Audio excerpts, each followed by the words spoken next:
Hello student, in previous lecture we are seeing brake test on DC shunt motor.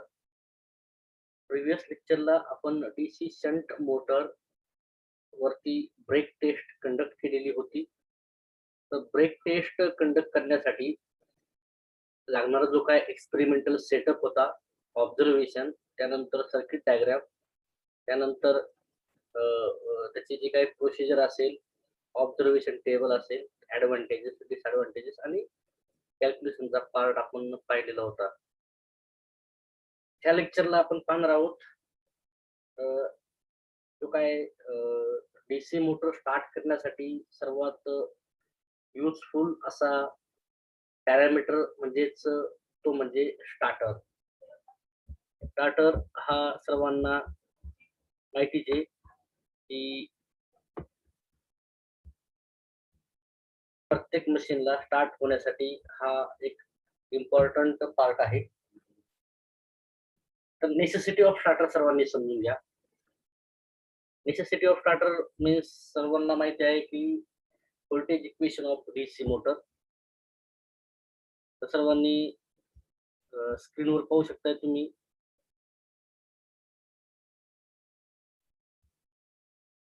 Voltage equation of DC motor. तर voltage equation वरून तुम्हाला दिसेल या ठिकाणी की जे व्होल्टेज आपण डीसी शंट मोटरला अप्लाय करतोय, तर ते व्होल्टेज हे डिवाइड होतंय, म्हणजे युटिलाइज होतंय एक तर पुढं बॅक ईएमएफ आर्मेचर मध्ये प्रोड्यूस होण्यासाठी, आणि सेकंड पॅरामीटर आहे आर्मेचर मध्ये IaRa ड्रॉप. सिम्प्लिफाय केल्यानंतर आपल्याला मिळेल armature current equation V - EB upon RA. सर्वांनी हे इक्वेशन सिम्प्लिफाय केलं तर भेटेल. आता समोर पाहूया आपण ऍट रनिंग. म्हणजे रनिंग मध्ये काय होतंय की EB directly proportional to V. आता हे बट ऍट रेस्ट म्हणजे stand still condition EB is equal to 0. आता सर्वांनी या ठिकाणी पाहून घ्यायचंय की स्टँड स्टिल कंडिशन म्हणजेच कोणती कंडिशन की ज्या वेळेस मोटरची स्पीड आहे ती स्पीड काय असते, 0 असते. ठीक आहे. म्हणजे त्या मोमेंटला काय होतंय की आपण पाहू शकतोय की जो काय बॅक ईएमएफ असेल, सर्वांना माहिती आहे बॅक ईएमएफ हा डायरेक्टली प्रोपोर्शनल असतो स्पीडला, आणि स्टँड स्टिलला स्पीड हे 0 असतं. त्यामुळे त्या ठिकाणी बॅक ईएमएफ सुद्धा काय येतो, 0 येतो. पण रनिंग कंडिशन मध्ये जसं स्पीड वाढेल म्हणजे रेटेड स्पीड येईल, बॅक ईएमएफ हा इक्वल टू होतो काय सप्लाय व्होल्टेजला. त्यानंतर पुढे जर आपण बघितलं तर स्टँड स्टिल कंडिशनचं पाहूया, कारण आपल्याला मोटर स्टार्टिंगचा इन्स्टंट आहे तो इम्पॉर्टंट आहे.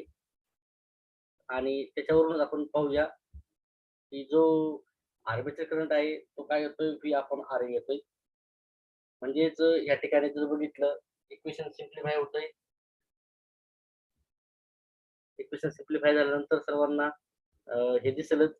आपण बघितलं होतं इक्वेशन थोड्या वेळापूर्वी IA is equal to V - EB upon RA. पण स्टँड स्टिल कंडिशन आहे, EB काय झाला आता 0 झाला आहे. म्हणजेच आर्मेचर करंट काय आलेलं आहे, V अपॉन RA आलेला आहे. तर या ठिकाणी सर्वांनी लक्षात घ्या.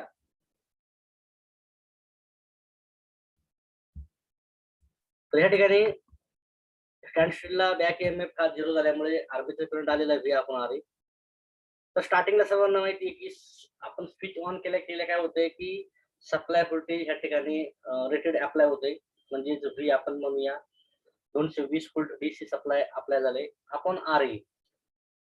RA म्हणजे काय की आर्मेचर वाइंडिंगचा रेजिस्टन्स. सर्वांना माहिती आहे आर्मेचरचा रेजिस्टन्स हा नेहमी कमी असतो, कारण आर्मेचर हा जास्त करंट कंझ्युम करतो. म्हणजे हा जो काय I आहे हा ट्रिमेंडसली हाय जातोय, म्हणजे एकदम रेटेडच्या सुद्धा हाय जातोय. म्हणजे आर्मेचर हा हायली इंडक्टिव्ह आहे, म्हणजे जास्त करंट कंझ्युम करणार आहे, आणि त्याचा लो रेजिस्टिव्ह म्हणजे रेजिस्टन्स कमी आहे. Hence armature winding resistance RA is very small. म्हणजेच आपण जर विचार केला आर्मेचर वाइंडिंग ही हायली इंडक्टिव्ह आणि त्याचा जो रेजिस्टन्स आहे हा एकदम लो, हे त्याचं काही नेचर त्या वाइंडिंगचं. म्हणून आर्मेचर वाइंडिंगचा रेजिस्टन्स हा खूप स्मॉल आपल्याला पाहायला मिळतो. पुढे पाहूया आपण. पुढे पाहूया.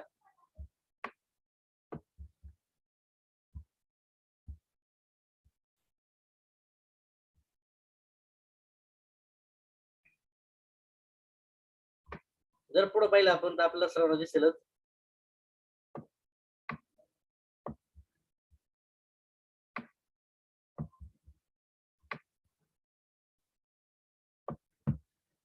therefore जेव्हा आपण स्पीच जर ऑन केला, काय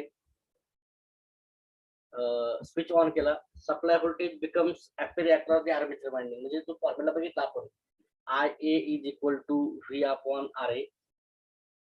तर न्यूमरेटरची क्वांटिटी जी आहे ती सप्लाय व्होल्टेज ती सडनली अप्लाय होते आणि आर्मेचरचा रेजिस्टन्स कसा आहे, RA हा स्मॉल आहे. म्हणजे त्याच्यामुळे काय होतंय की excessive starting current flow through the armature in the absence of EB म्हणजे बॅक ईएमएफ. म्हणजे आर्मेचर मधून एक्सेसिव्ह स्टार्टिंग करंट फ्लो होतोय कारण त्या ठिकाणी बॅक ईएमएफ काय हा स्टँडस्टिलला 0 आहे. This heavy high excessive starting current म्हणजे हा जो काय हेवी हाय एक्सेसिव्ह करंट आहे ब्लोन आउट द फ्युजेस, म्हणजे फ्युजेस त्या ठिकाणी जातील and prior to that may damage the armature. पण फ्यूज डॅमेज व्हायचा थोडा तरी काय असेल टाइम असेल. तर त्यावेळेस काय होईल की आर्मेचरचा जो काय करंट आहे आर्मेचरचा तोपर्यंत आर्मेचर काय थोडासा करंट कंझ्युम करेल आणि त्या एक्सेसिव्ह करंट मग आर्मेचर डॅमेज होईल. हेन्स टू अवॉइड दिस म्हणजे आर्मेचरला एक्सेसिव्ह करंट गेला नाही पाहिजे, आर्मेचर डॅमेज झाला नाही पाहिजे, फ्यूज सुद्धा ब्लोन आउट झाले नाही पाहिजे. म्हणजे या सर्व कंडिशन अवॉइड करण्यासाठी starter is required for starting of DC motor. म्हणून स्टार्टर हा गरजेचा आहे. Therefore starting register is added in armature circuit. म्हणजे आपण बघितलं तर डिनॉमिनेटरची जी क्वांटिटी आहे ती डिनॉमिनेटरची क्वांटिटी सर्वांनी बघितली तर डिनॉमिनेटरच्या क्वांटिटी मध्ये आपण काय करतोय RA प्लस RST आपण ऍड करतोय. म्हणजे स्टार्टिंगचा रेजिस्टन्स आपण काय करतोय या ठिकाणी ऍड करतोय कशामध्ये आर्मेचर सर्किट मध्ये आणि नंतर आपण हा रेजिस्टन्स स्लोली म्हणजे ग्रॅज्युअली काय करतो डिक्रीज करतोय. जसं जसं स्पीड वाढेल तसा बॅक ईएमएफ वाढतो आणि तसं तसं आपण काय करतोय रेजिस्टर सुद्धा कट करतोय. तर हा जो काही फॅक्टर आहे हा फॅक्टर म्हणजे स्टार्टरचा कन्सेप्ट आहे. आता डेफिनेशन पाहूया आपण स्टार्टरची. Definition of starter, simple definition आहे the complete starting resistor assembly is called as a starter. म्हणजे जी कंप्लीट स्टार्टिंग रेजिस्टर असेंबली त्याला आपण स्टार्टर म्हणतो. म्हणजे याच्यामध्ये काय येतं, स्टार्टिंग रेजिस्टर येतात, त्यानंतर 2 रिले कॉईल येतात, त्यानंतर हँडल येतो, सॉफ्ट आयर्न पीस येतो, रेजिस्टर स्टड येतात आणि वायरिंग डायग्राम येतात त्याच्यामध्ये. त्याच्यानंतर टाइप्स ऑफ स्टार्टर पाहूया आपण. पहिला टाइप आहे जनरली स्टार्टरचे 3 टाइप पडतात डीसी मोटरसाठी. पहिले जो स्टार्टर आहे तो आहे 2 पॉइंट स्टार्टर. या ठिकाणी 2 पॉइंट असतात लाईन आणि आर्मेचर म्हणजे एल आणि ए. तो यूज केला तो डीसी सिरीज मोटरला. दुसरा आहे डीसी शंट मोटर, आता जो पाहणार आहे आपण याच्यानंतर लगेच. तो आहे डीसी शंट मोटर म्हणजे तो 3 पॉइंट स्टार्टर. तिसरा आहे डीसी कंपाऊंड मोटरसाठी यूज केलेला 4 पॉइंट स्टार्टर. ठीक आहे. आता आपण 3 पॉइंट स्टार्टर पाहूया. सर्वांनी डायग्राम पाहून घ्या स्क्रीनवरती.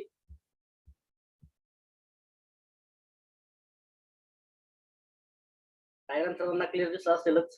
तर पहा हा जो दिसतो या ठिकाणी पहा पॉझिटिव्ह आणि निगेटिव्ह सप्लाय आहे. हा जो काय आहे हा डीसी सप्लाय आहे.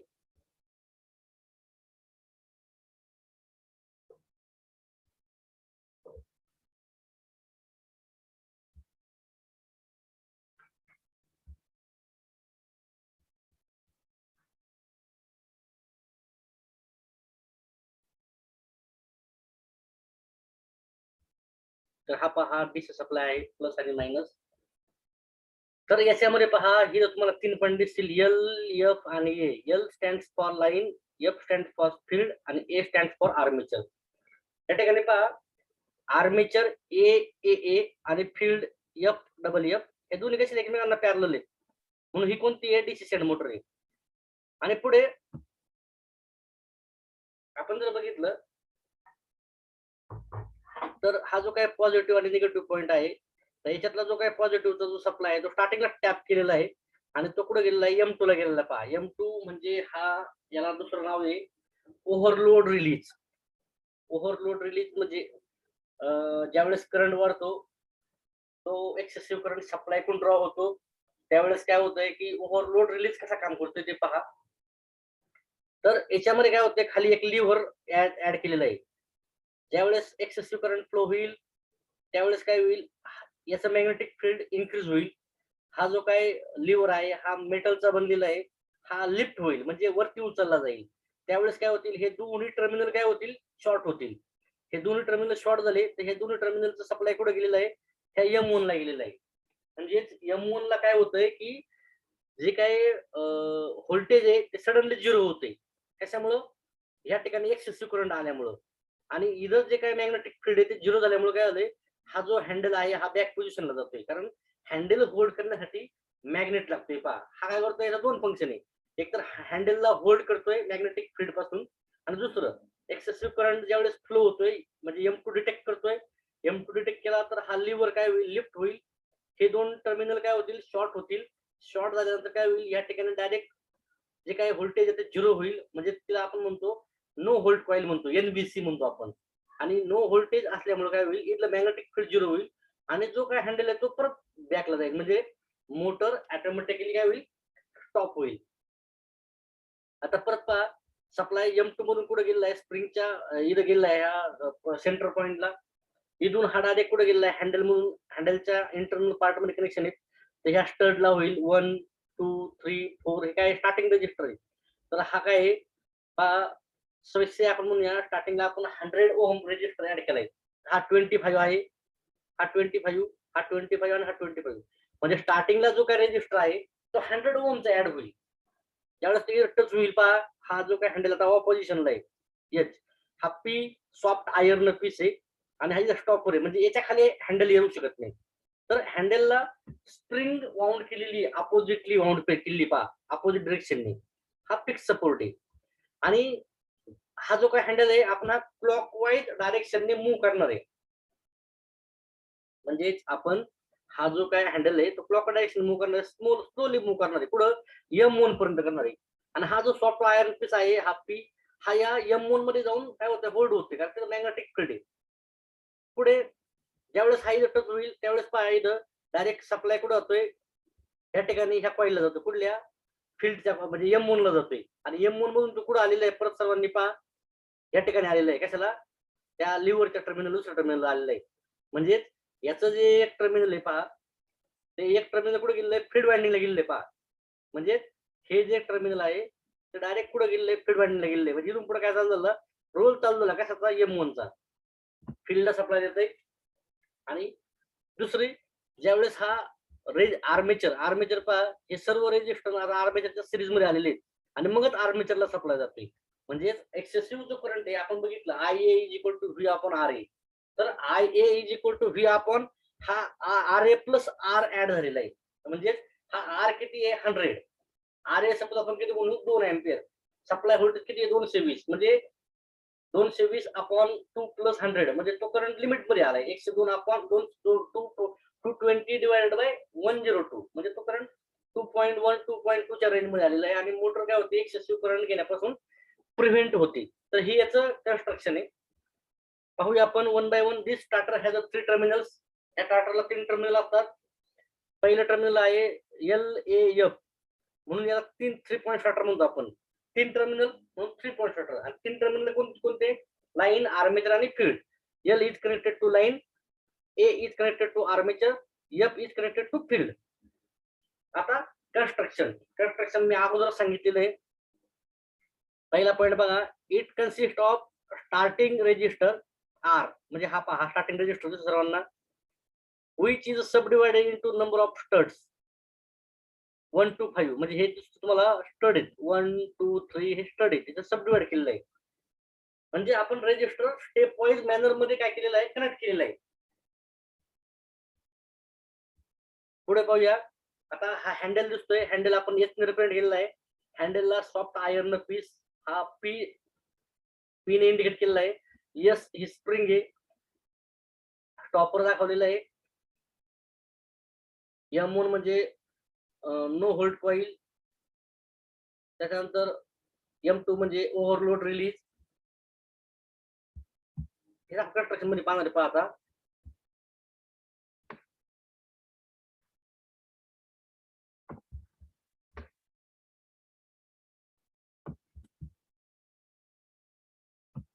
Second point the starting purpose handle म्हणजे एच कॅपिटल एच बघितलं आपण is pivoted on one side म्हणजे एका साइडला तो पिवोट केलेला आहे म्हणजे फिक्स केलेला आहे and it's other side is free to move आणि दुसरं एंड काय हँडल वगैरे लावलेलं आहे म्हणजे ते तो फ्रीली मूव्ह होतोय अगेन्स्ट दी स्ट्रॉंग स्प्रिंग येस स्प्रिंग आधी सांगितलेले आहे हँडल क्लॉकवाईज डायरेक्शनने रोटेट होतोय आणि स्प्रिंग अँटी क्लॉकवाईज डायरेक्शनने वाऊंड केलेली आहे.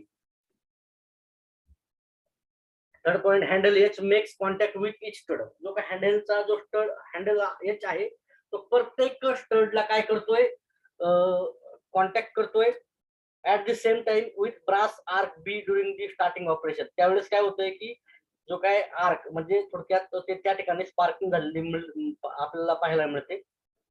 Fourth it consist of no hold release म्हणजे कोणता M1 and overload release protective devices म्हणजे M1 अँड M2. पाचवं NVR म्हणजे no hold release consist of electromagnet M1 अगोदर सांगितलं होतं जो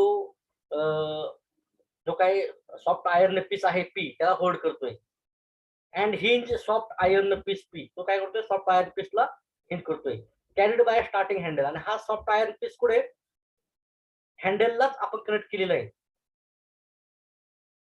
6 आहे on NVR large number of turns म्हणजे नो होल्ड रिलीजला नंबर ऑफ टर्न जास्त असतात wound on U shape electromagnet त्या ठिकाणी यू शेप मॅग्नेट यूज केलेला आहे and it is connected with field winding आपण ते पण बघितलं होतं फील्ड वाइंडिंगला कनेक्ट केलेलं आहे. कॉन्ट्रोवर्सली याच्या opposite OLR consist of small electromagnet हा ओव्हरलोड रिलीज आहे तो स्मॉल इलेक्ट्रोमॅग्नेट आहे त्याला आपण रिप्रेझेंट केलं M2 ने and soft armature core C म्हणजे आपण बघितलं होतं लिव्हर आणि त्याला 2 terminal armature C with few turns तर त्या ठिकाणी टर्न्स कमी आहेत आणि NVR मध्ये टर्न जास्त आहे यू शेप आहे आणि हा स्मॉल शेप आहे and connected in series with motor line म्हणजे सप्लाय लाईनच्या सिरीज मध्ये. तर हे झालं याचं कन्स्ट्रक्शन झालं. आता पुढे पाहूया आपण याचं ऑपरेशन पाहूया. ऑपरेशन सर्वांनी स्टेप बाय स्टेप पाहू आपण. First point first switch on DC supply म्हणजे जो काय सप्लाय आहे तो आपल्याला स्विच ऑन करायचा आहे. Second starting handle is then slowly move म्हणजे जो काय हँडल आहे एच तो स्टार्टिंगला स्लोली मूव्ह करायचा आहे clockwise direction against spring in clockwise direction म्हणजे घड्याळाच्या दिशेने तो काय करायचा आहे स्प्रिंगच्या अगेन्स्ट काय करायचा आहे तो मूव्ह करायचा आहे. स्प्रिंग कशासाठी की तो ज्या वेळेस डायरेक्ट काय होईल तो बॅक टू होम पोझिशन येण्यासाठी. When handle make connection with first stud म्हणजे हँडल ज्यावेळेस पहिल्या स्टडला कनेक्शन करेल the field winding of motor get connected direct काय होईल फील्ड वाइंडिंग मोटरची कनेक्ट होईल. कारण पहा टर्मिनलची कनेक्शन आपण बघितली होती ऑलरेडीच. इथं पहा ज्यावेळेस आता पेपर दाखवतो ते तुम्हाला या ठिकाणी पहा स्टड 1 ला कनेक्ट झालाय हँडल डायरेक्ट फील्ड वाइंडिंग काय झाली कनेक्ट झाली पाहिजे डायरेक्ट फील्ड वाइंडिंग काय झाली कनेक्ट झाली ही. तर हे याचं काय मीन म्हणजे ज्यावेळेस हा स्टड 1 ला कॉन्टॅक्ट होईल हँडल तर त्यावेळेस काय होतं डायरेक्ट तो लूप पहा तुम्ही M2 M1 मधून डायरेक्ट कुठे आलेला आहे फील्ड वाइंडिंग आलेला आहे पहा आणि मग हा जो काय टोटल रेजिस्टर आहे आर हा सिरीज मध्ये आलेला कशाच्या आर्मेचरच्या म्हणजे आर्मेचर साठीच आपण काय करतोय स्टार्टर वापरतोय प्रोटेक्ट करण्यासाठी. पुढे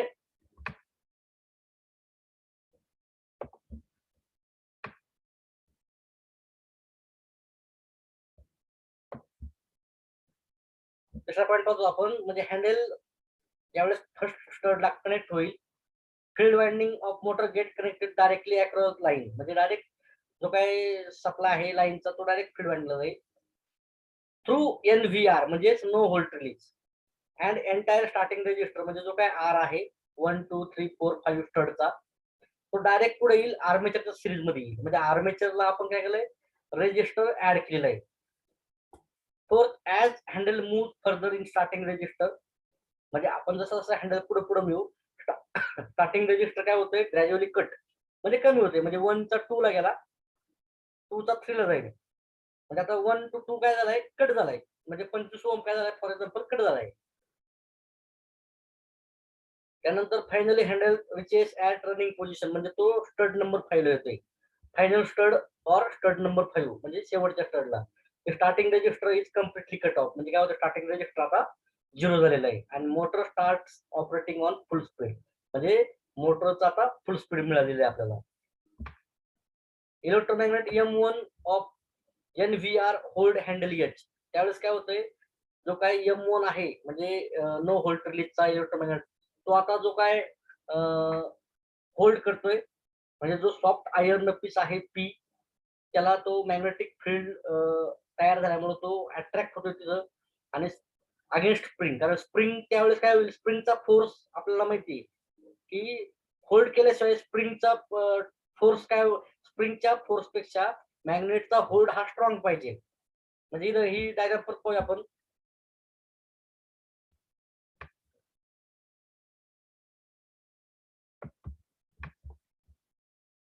म्हणजे पहा ज्यावेळेस हँडल हा जो हँडल आहे हा ज्यावेळेस इथं येईल त्यावेळेस इथं मॅग्नेटिक फील्ड तयार होते ऑलरेडी कारण आपण सप्लाय दिला गेला 1 ला. म्हणजे हा आयर्न पीस आहे पी हा इथं होल्ड होतोय.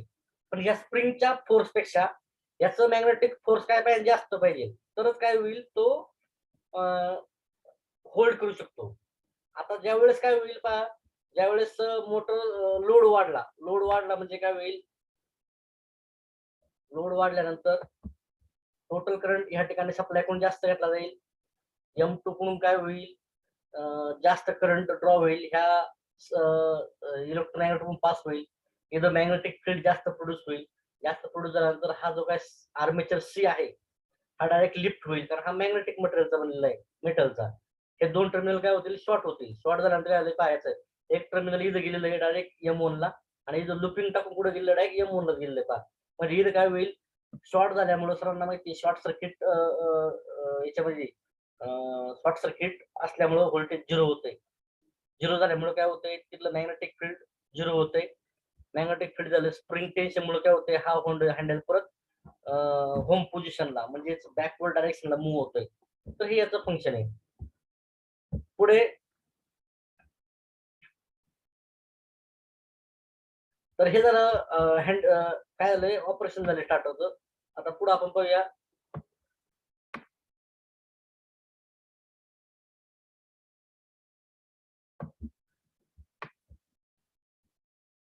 Function of no hold release म्हणजेच NVR म्हणजे जो M1 आहे तो M1 सर्वांनी बघितलेला आहे. Wien handle H is in run on position म्हणजे हँडल त्यावेळेस रन किंवा ऑन पोझिशनला आहे म्हणजे तो स्टड नंबर 5 किंवा फायनल स्टडला आहे.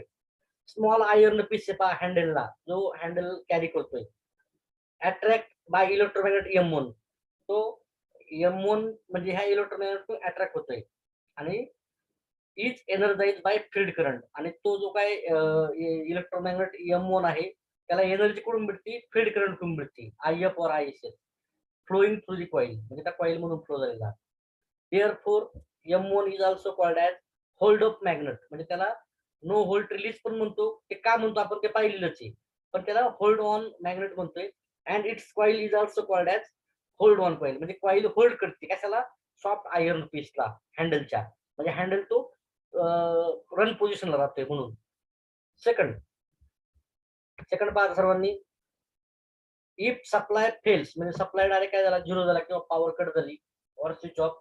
If field circuit is broken म्हणजे फील्ड करंट सर्किट ब्रोकन झालं M1 गेट डिमॅग्नेटाइज म्हणजे काय होतंय M1 डिमॅग्नेटाइज झालंय and it cannot hold or attract iron piece म्हणजे तो डिमॅग्नेटाइज झाला म्हणजे काय झालं व्होल्टेज कमी झालं मॅग्नेटिक फोल्ड तिथलं फील्ड कमी झालं स्प्रिंगचा फोर्स आता वाढला स्प्रिंगचा फोर्स वाढल्यामुळे काय झालंय की तो जो काय मॅग्नेट आहे तो आता काय होईल की बॅक टू होम पोझिशनला जाईल. Okay. And handle H going to off position due to spring tension. Spring टेन्शनमध्ये स्प्रिंग अपोजिटली वाउंड केलेली, हँडल क्लॉकवाईज डायरेक्शन मूव्ह होतोय, spring anti clockwise direction wound केलेली. म्हणून काय होतंय त्या ठिकाणी की जो काय हँडल आहे तो होम पोझिशनला म्हणजे बॅक पोझिशन होते. This prevent starting of motor without any starting resistance. म्हणजे याच्यामुळे काय होतंय की मोटर स्टार्टिंग रेजिस्टर शिवाय चालूच होऊ शकत नाही इन इट्स आर्मेचर सर्किट. म्हणजे आपल्याला पुन्हा चालू करायचं असेल तर पुन्हा स्टड नंबर 1 पासून चालू करायला लागेल. स्टड नंबर 1, 2, 4, 5 एवढा रजिस्टर आपल्याला ऍड करावा लागेल. ओके. तिसरं सेम केस हॅपनिंग, म्हणजे ज्यावेळेस आता असंच केस होईल कधी when supply voltage drop by large magnitude, म्हणजे सप्लायचं व्होल्टेज कमी झालं, thereby providing protection against low volt. म्हणजे काय होतंय सप्लायचं व्होल्टेज कमी झालं, लो व्होल्ट रिलीज त्या ठिकाणी तो करतोय. Hence NVR is also called as a low volt release. Okay. आता फंक्शन ऑफ ओव्हरलोड रिलीज म्हणजे कोणता, M2 electromagnet M2 is connected in series with motor or line. म्हणजे आपण बघितलं प्लस टर्मिनल टॅप केलेला आहे आणि त्या ठिकाणी M2 केलेला आहे. M2 हा स्मॉल इलेक्ट्रोमॅग्नेट आहे आणि त्याचा टर्न्स जास्त आहे. If there is a line current exceed, म्हणजे लाईन करंट वाढला by certain predetermined value due to overload or some fault, म्हणजे काही फॉल्ट झाला किंवा डायरेक्ट ओव्हरलोड झाला किंवा लोड वाढला, M2 अट्रॅक्ट दी आर्मेचर सी, खाली जी काही मेटलची स्ट्रिप आहे ती अट्रॅक्ट करतो, which is then lifted and connected to to brass stud. म्हणजे त्या ठिकाणी पहा दोन आपण स्टड बघितले होते, पहा हे आपण पाहतो इथे इथे पाहतो पहा इथे.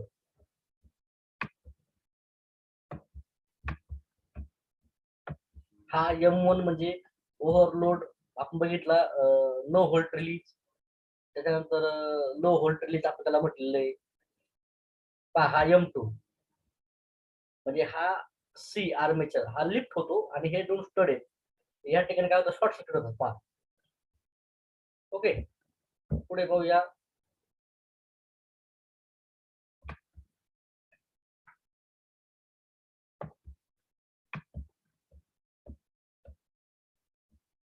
म्हणजे ओव्हरलोड फॉर सम फॉल्ट मुळे करंट जास्त घेतला, M2 अट्रॅक्ट दी आर्मेचर, आपण बघितलं तो मेटलची स्ट्रिप आहे ती अट्रॅक्ट होती, त्यामुळे दोन जे ब्रास स्टार्ट होतात due to this.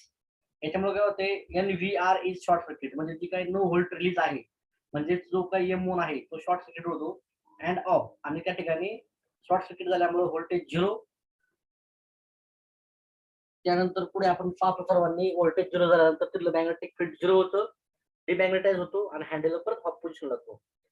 And pull handle back to start position because of spring tension. म्हणजे हँडल तिथलं मॅग्नेटिक फील्ड M1चं मॅग्नेटिक फील्ड 0 झाल्यामुळे काय होतंय ते तो हँडल परत स्प्रिंग टेन्शन मुळे काय होते होम पोझिशन जातोय आणि डिस्कनेक्ट दी मोटर. तर हे आपण बघितलं function of no volt release and overload release.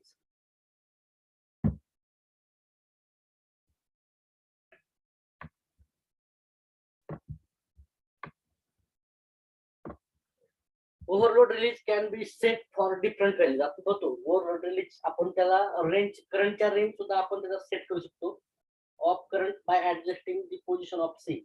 म्हणजे त्याची जी काही डिस्टन्स आहे आपण ते कमी जास्त करू शकतो with the help of set screw. म्हणजे आपण पाहतो तो काय थ्री फेज मोटर मध्ये रिले सेटिंग असते पहा, आपण म्हणूया 3-7चा आहे, 4-12चा रिले आहे, तर 3 ते 7 या रेंज मध्ये आपण तो कितीवर पण सेट करू शकतो नाही का. तसंच या ठिकाणी आपण तो काय आर्मेचर आहे म्हणजे तो ओव्हरलोड रिलीज आहे त्याच्या खाली जे काही आर्मेचर सी आहे तो आपण सेट करू शकतो with the help of set screw. Screw ड्रायव्हरच्या सेटने आपण तो टाईट करू शकतो किंवा लूज करू शकतो नाही का. तर इथपर्यंत बघितलं आपण 3 पॉईंट स्टार्टर. नेक्स्ट नेक्स्ट आपण पाहूया, नेक्स्ट लेक्चरला आपण पाहूया 2 पॉईंट स्टार्टर. जर काही डाऊट वगैरे असतील विद्यार्थ्यांना ते विचारून घेत चला. मला वाटतंय की 2 पॉईंट स्टार्टर आपण नेक्स्ट लेक्चरला पाहूया. आज आपण कन्क्लूड करूया. Thank you very much. सर्वांनी YouTube वरती पाहताना 720 DPI मध्ये पाहत चला, म्हणजे थोडासा फरक पडतो आणि क्लॅरिटी थोडी जास्त येते. नेक्स्ट लेक्चरला आपण 2 पॉइंट शटर पाहूया. Thank you.